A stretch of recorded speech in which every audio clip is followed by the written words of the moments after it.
لا تتبتب وفيري كبرعيك أنا ما تنبعي كتفيني لهاريري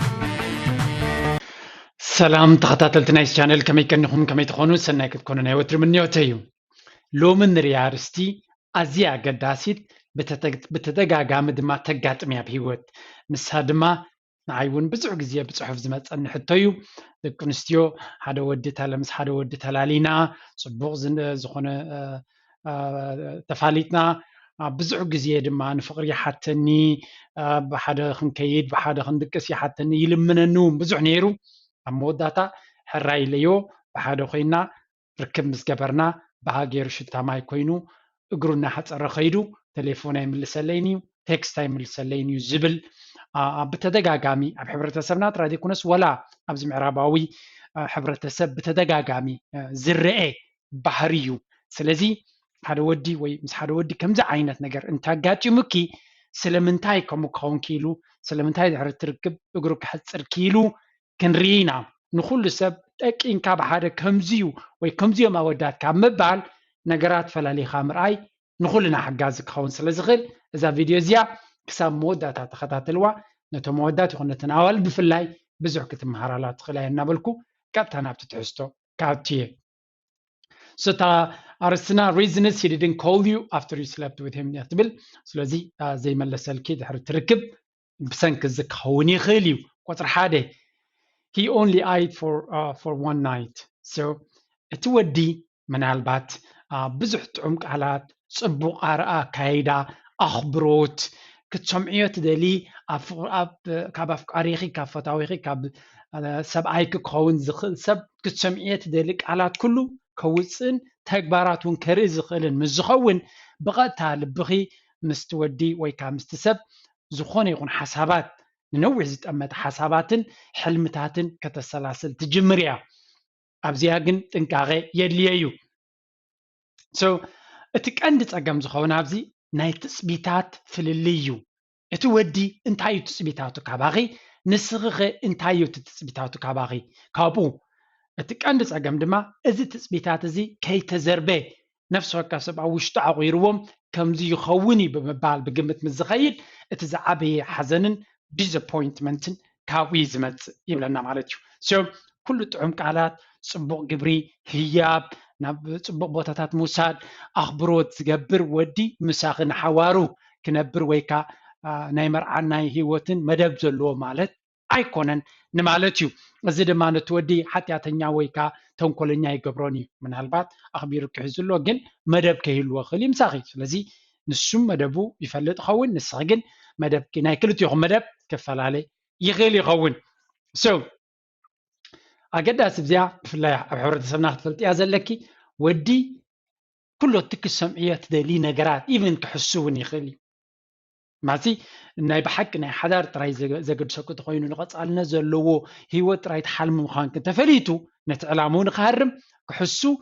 ولا زي قبرو ولا خالع العقمو أكت ناجبر أنا عاقي كسدع زغل نجارات كله كجبر كم زغل مفلات يدلي كم زو كويلوني كم زو كجيرو ليو كبحال نسمعنا بخالا زراربا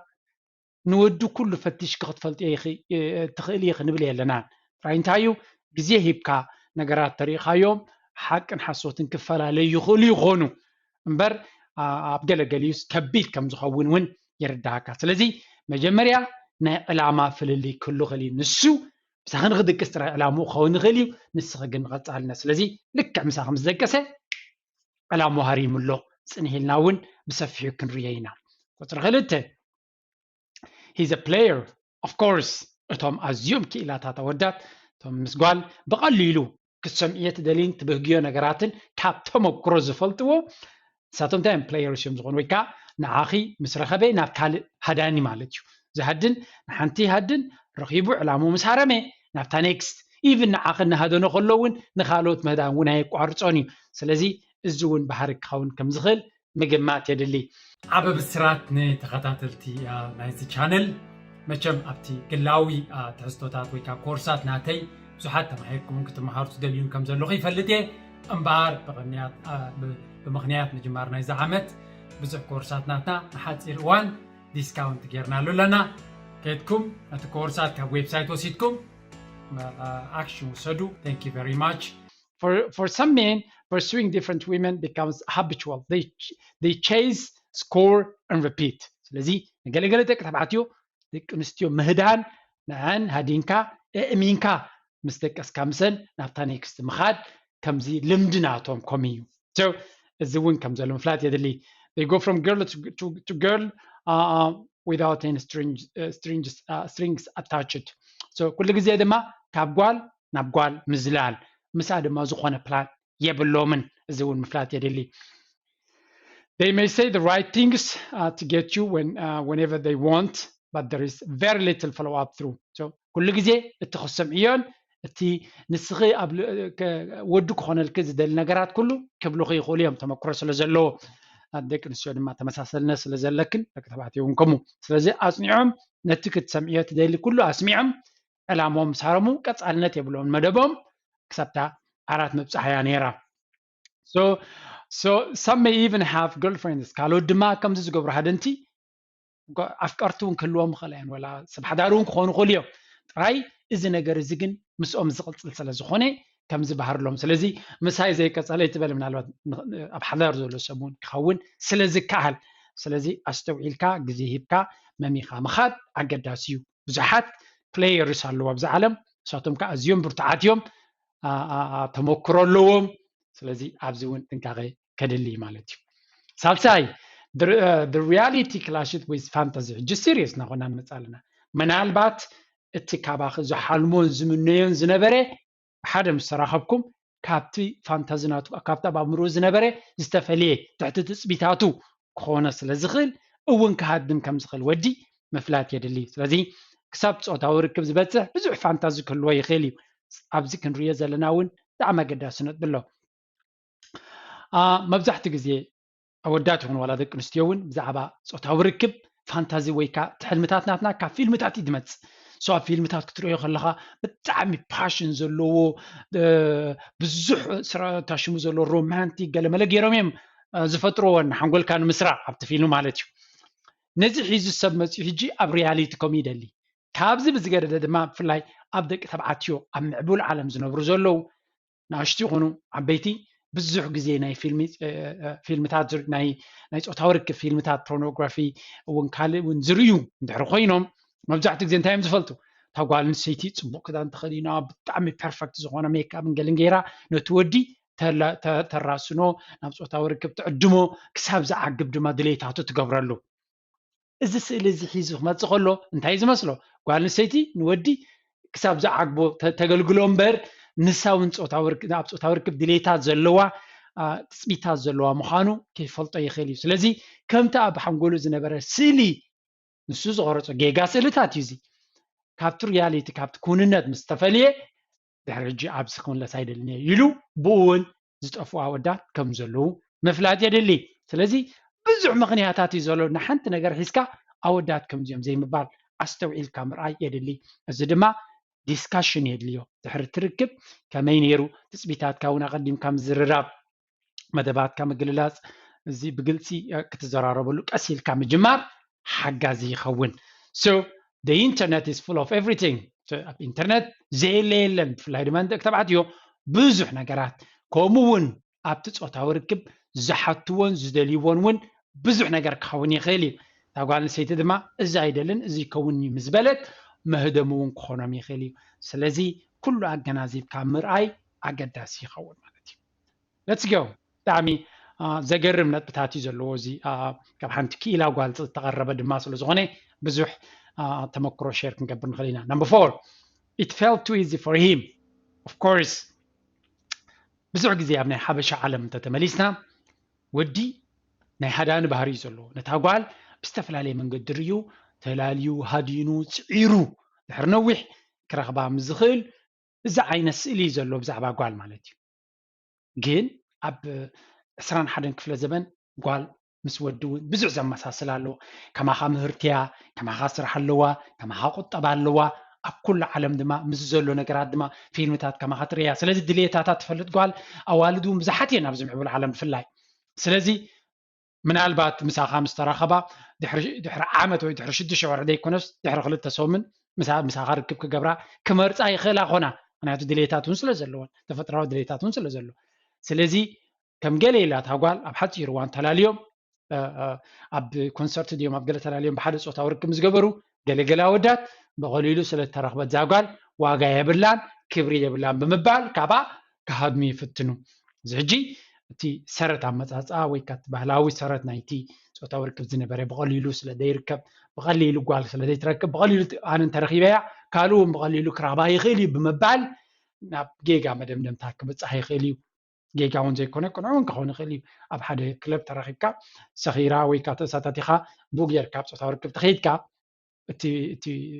ማይንድሰት እቲ ወዲ ከምኡ ይገብር ኣሎ ሕማቕ እዩ ነታ ጓል ግን እቲ ሕማቕ ዝገብር ወዲ ኩሉ ግዜ ጓል ግን ከምኡ ስለ ትገብር ካብ ከምኡ ክሃድም እዩ ዝፍትን እዚ እቲ ዘሕዝን ክፋሉ ንሱ ሕማቕ ገብር ስለ ዘይተሰከፈ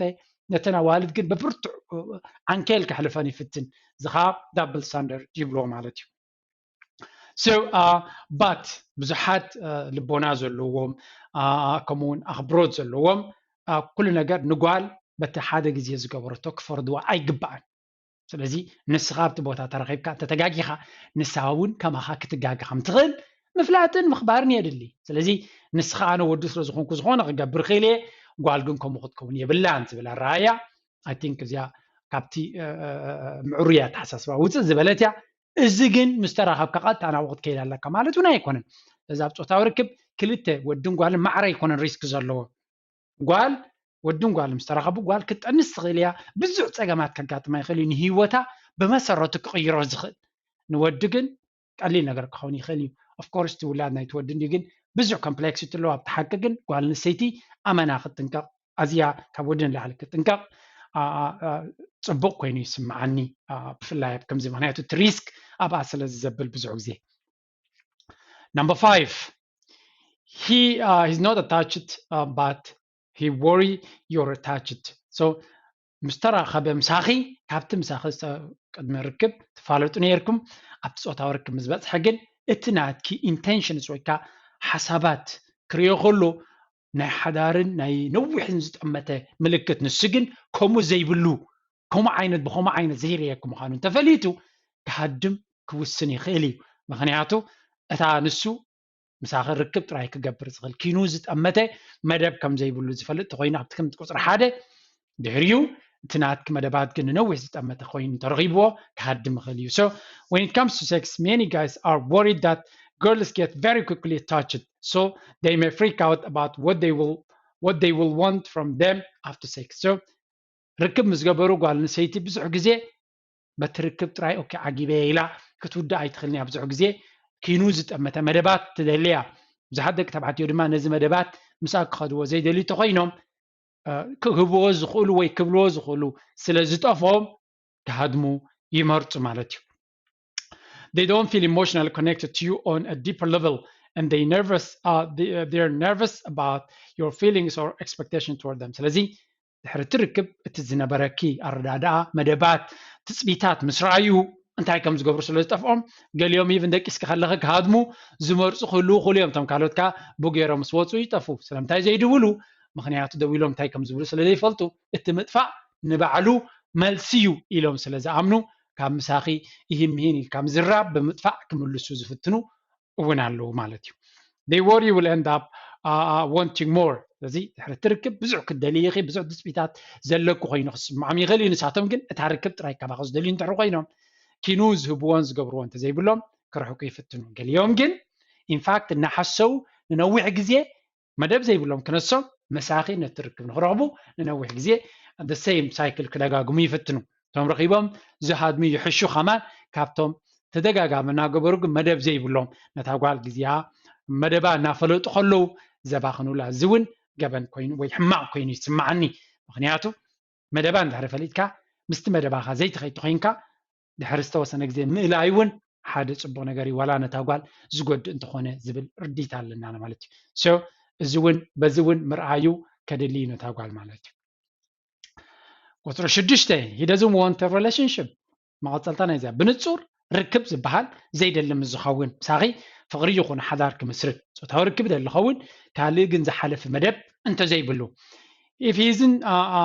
if he isn't contacting you texting you or calling within a few days of you two having a sex ስለዚ ድሕሪ ትርክብ ድሕሪ ፆታዊ ርክብ ድሕሪ ዝተወሰነ ምናልባት ድሕሪ ሰዓታት ከይምልስዎ ንኽእል ብዙሕ ነገራት ክህሉ ይኽእል ክልተ ሰለስተ መዓልቲ እውን ከይመለሰ ክፀንሕ ይኽእል ይኸውን ድሕሪ ሰሙናት ክምልስ ተዘይክኢሉ ግን ብርግፅ እቲ ዘሎ መልእኽቲ እውን ንባዕሉ ንፁር እዩ ምክንያቱ ምሳኺ ዝኾነ ይኹን መደብ ስለ ዘይብሉ እዩ ብሓቂ ድሌትን ባህግን ፍቅርን ክብረትን ዘለዎ ድሃይ ክኽፈልጥ ክድውል ከምቲ ቀደም ንክቕፅል ፀገም ኣይከልዎን ፆታዊ ርክብ ዓቐበት ክኾኑ ኣይክእልን እዩ ስለዚ እዚ እውን ሓደ መተንብሂ ምግባር የድሊ ማለት እዩ ብሓፈሻ ግን ድሕሪ 2 መዓልቲ ስለ ዘይመለሰ ኤክስ ሃብዮ ንብል የለና ምክንያቱ ድንገት ኣጋጢሞ እውን ብዝኾነ ይኹን ምክንያት ከይመለሰ ክፀንሕ ስለ ዝኽእል ስለዚ ድሕሪ 2 መዓልቲ ስለ ዘይመለሰልኪ መደምደምታ እንተጌርኪ ገየጋ እዩ እዚ እውን ዓቕሊ ምግባር የድሊ ሰባት እንታይ ከም ዘጋጠሞም ምፍላጥ ኣገዳሲ ይኸውን ማለት እዩ Generally speaking, men find it easier than women to keep sex and relationship separate in their minds. ብሓፈሻ ክዝረብ ከሎ ግን ኣወዳት ካብ ኣዋልድ ንላዕሊ ፆታዊ ርክብን ፍቅራዊ ጉዕዞን ፈላልዮም እዮም ዝርእይዎ እንታይ ማለት እዩ እዚ ፆታዊ ርክብ ጥራይ ገይሩ ብዘይ ኣብ ፍቅሪ ምእታው ክቐፅል ይኽእል ይወዲ ደቂ ኣንስትዮ ግን ፆታዊ ርክብ እንድሕር ገይረን ምስ ፍቅሪ ምስ ቀፃልነት ምስ ሓዳር ኮኔክሽን እየን ዝገብሮ ኦልሬዲ ስለዚ ኣብዚ ፍልልይ ኣሎ ንወዲ እቲ ስሕበት ናቱ ኣብ ልዕሊ ዘለዎ ንፆታዊ ርክብ ጥራይ ዝጠመተ ክኸውን ይኽእል ፍቅሪ ዘይብሉ ክኸውን ይኽእል እንደቂ ኣንስትዮ ግን ፆታዊ ርክብ ብዙሕ ግዜ ምስ ፍቅራዊ ጉዕዞ መደባት እውን ኮኔክትድ ስለ ዝኸውን ኣብዚ ፈላልይ ከምርዳእ የድሊ ማለት although he wants sex he isn't prepared to open himself up for developing an emotional bond ስለዚ ዋላ እኳ ምሳኺ ፆታዊ ርክብ ደጊሙን ክገብር ዘል እንተኾነ ብከምዚ ዓይነት ርክብ ክቕፅል እውን ዘል እንተኾነ ፍቅራዊ ሂወት ምሳኺ ክጅምር ግን ከይደሊ ይኽእል እዩ ስለዚ ስሕበት ናይ ፆታዊ ርክብን ወይከዓ ኣብ ልዕሊኡ ዘለዎ ስሕበትን መደብ ናይ ፍቅራዊ ጉዕዞን ነንበይኑ ክኸውን ይኽእል እዩ ንወዲ ማለት እዩ ስለዚ እዚኣ እውን ምሕሳባን ምስትውዓላን የድሊ ናይ መወዳእታ it was a conquest for him ከምኡ ድማ ምናልባት ገለገሊኦም ሃድን ስለ ዝኾነ ነቲ ሃድኖም ቀቲሎም ዝተዓወትሉ ወይ ከዓ ነቲ ዕላሞም ዝሃረምሉ ነጥቢ ስለ ዝኾነ ድሕሪኡ ቦሪን ወይ ከዓ ኣሰልቻዊ ክኸውን ስለ ዝኽእል የብቅዑ ስለዚ for some men sex is more about ego ገለገለ ፆታዊ ርክብ ንዓኸ ምሳኺ ምድቃስ ኢጎ ናይ ኣብ ኣእምሮም ዝነበረ ቃልሲ ዓወት ዝረኸብሉ ኮይኑ ስለ ዝስማዖም እዩ it makes them feel good about themselves when they think they have scored ስለዚ ንዓኺ የሚኖም ረኺቦም ተዘራሪቦም የሚኖም ምሳኺ ምስ ደቀሱ ብልጮም ወሲዶም እዮም ድሕሪኡ እቲ ነገር ወላ ሓንቲ ዝተረፈ ስለ ዘይብሉ ሽልማት ስለ ዘይብሉ ድሕሪኡ ዘሎ ምቕፃል ስለ ዝኾነ ልክዕ ከምዚ ውድድር ነይሩ ኣብቲ መወዳእታ ላይ ምስ በፃሕካ ድሕሪኡ ትቕፅል ኒኻ ከምኡ ኮይኑ ስለ ዝስማዖም ወዲዮም ኣለዉ once he slept with you he has gotten what he needs out of the encounter and proved himself what a man he is ስለዚ ድሕሪ ታርክብ ክሳብ ታርክብ ያ ነይራ ተስራሕ ብምላ ድሕሪያ ኣብቅዕሎ እትጉዕዞ ማለት እዩ ኣብ ሓንጎሉ እዚ ድማ ብሓፈሻ ግን እዚ ጌጋ እዩ ምክንያቱ ኣብ ዝኾነ ይኹን ተመክሮ ፆታዊ ርክብ ኣብቲ መጀመርያ ክትራኸብ ከለካ ምስቲ ሰብ ትዝበለፀ ኣይኮንካን ትገብር ምክንያቱ ኣይተፋለጥን ኢኻ ኣካላትካን